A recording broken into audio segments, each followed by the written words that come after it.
আপোনালোকৰ ফালে আজি গৰম পৰিছে নে বাৰু? আমাৰ ফালে চাওক কিমান আজি ৰ'দ ওলাইছে, বহুত গৰম পৰিছে আজি। এইকেইদিন যিহেতু আমাৰ ইয়াত বৰষুণ দি আছিল, ইমান গৰম হোৱা নাছিল, কিন্তু আজিৰ পৰা বহুত গৰম পৰিছে।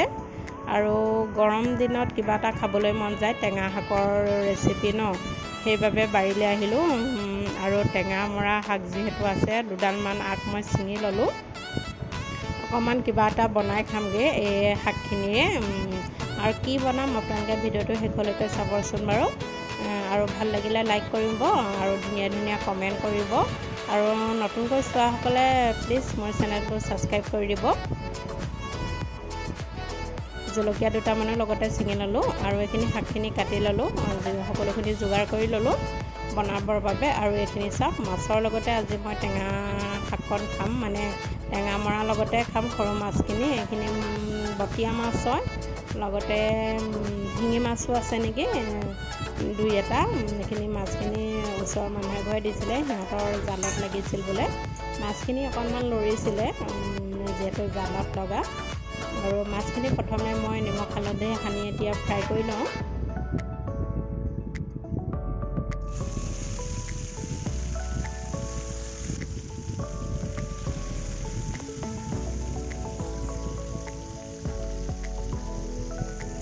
আৰু এইখিনি মই ফ্ৰাই কৰা হৈ গ'ল মাছখিনি। অকণমান ভাগিছিলে যিহেতু মাছখিনি অলপ লৰিছিলে। আৰু সেই তেলতে এতিয়া মই পাঁচফোৰণ দুটামান দি দিলোঁ, লগতে কাটি লোৱা পিঁয়াজ দি দিলোঁ আৰু আদা নহৰু দি দিলোঁ। আৰু এইখিনি অকণমান মই ভাজি ল'ম।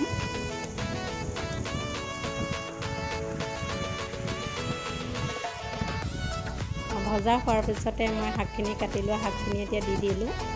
আৰু খুব সহজে সিজিব এইখিনি, পাতখিনি যিহেতু কুমলীয়া পাত, একেবাৰে কম সময়তে সিজিব। আপোনালোকে ইয়াত আলুগুটিও দি দিব পাৰে, মই কিন্তু আলুগুটি নিদিওঁ, অকল টেঙা শাকৰ মই জোলকণহে খাম মাছৰ সৈতে। মই আলুগুটি সেইবাবে দিয়া নাই। আপোনালোকে আলুগুটি দিও মিহি মিহিকৈ আলুগুটি কাটি তেনেদৰে ভাজি দি দিব পাৰিব ইয়াত। আৰু যিমানখিনি মই জোল খাম সিমান পৰিমাণতে মই নিমখ হালধি ইয়াত দি দিলোঁ। আৰু এয়া চাওক গৰম পানী মই দি দিছোঁ। এইখিনি উতল আহিলতে মই মাছখিনি দি দিম। আৰু টেঙা শাকৰ জোলকণ খাই কাৰ কাৰ ভাল লাগে বাৰু কমেণ্ট কৰি জনাবচোন বাৰু।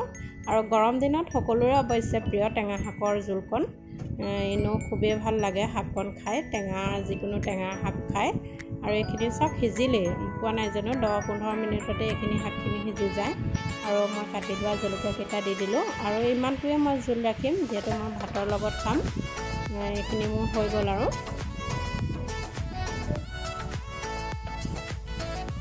আৰু এইফালে চাওক গৰমে গৰমে পৰিৱেশন কৰিয়ে দেখুৱাইছোঁ আৰু আপোনালোকক কিমান ধুনীয়া হৈছে দেখিছেনে? যেনেকৈ ধুনীয়া হৈছে, দেখিবলৈও ধুনীয়া হৈছে, খাবলৈও কিন্তু বহুত ভাল হৈছিল। ভিডিঅ'টো ইমানেই, সকলোকে চোৱাৰ বাবে সকলোকে বহুত বহুত ধন্যবাদ।